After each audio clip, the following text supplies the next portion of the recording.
Discuss कर लेते हैं आज के important current affair. Recently Andhra Pradesh government ने अनाउंस किया है कि वो hope island Kakinada bay Andhra Pradesh के अंदर बनाने वाले एक नई satellite launch facility under its space T project while collaborating with Greenko. और ये श्रीहरिकोटा से एक तरीके से प्रेशर को रिड्यूस करने के लिए बनाई जा रही है।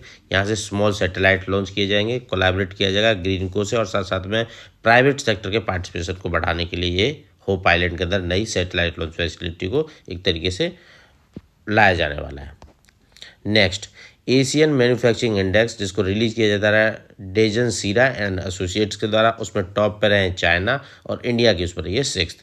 ये एक तरीके से जो मैन्युफैक्चरिंग में कम्पिटिटिवनेस को लेके ये इंडेक्स रिलीज किया जाता है कि चेक किया जाता है कि इकोनॉमिक एनवायरनमेंट कैसा है, इंफ्रास्ट्रक्चर कैसा है, वहाँ का वर्कफोर्स कैसी है, ट्रेड एंड टैक्स पॉलिसीज़ कैसी है, इनोवेशन कैसा है, उसके बेस पे रैंकिंग दी जाती है।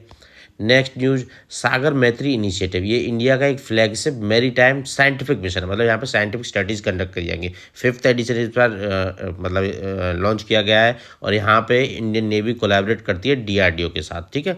और इंडिया का जो सागर ध्वनि INS सागर ध्वनि है वो एक तरीके से ओशियोनोग्राफिक रिसर्च वेसल है, वो यहाँ पे इस तरीके की रिसर्च कंडक्ट कराने वाला है साइंटिफिक मिशन के अंदर, और इंडियन ओशियन के जितने भी नेबरिंग कंट्रीज हैं उनके साथ कोलैबोरेट करते हुए, और ये महासागर विजन को भी इंडिया के प्रमोट करता है।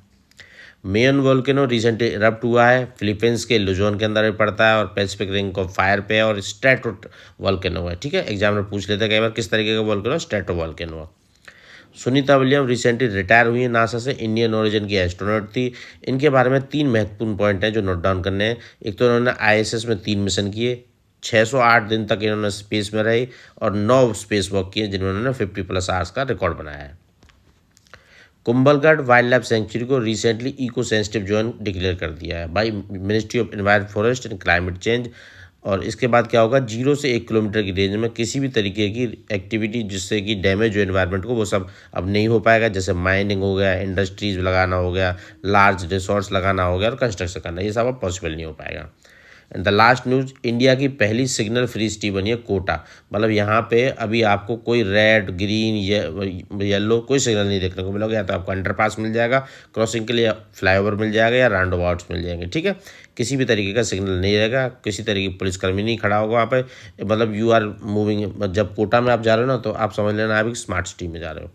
तो आज के लिए इतना ही, थैंक यू ऑल।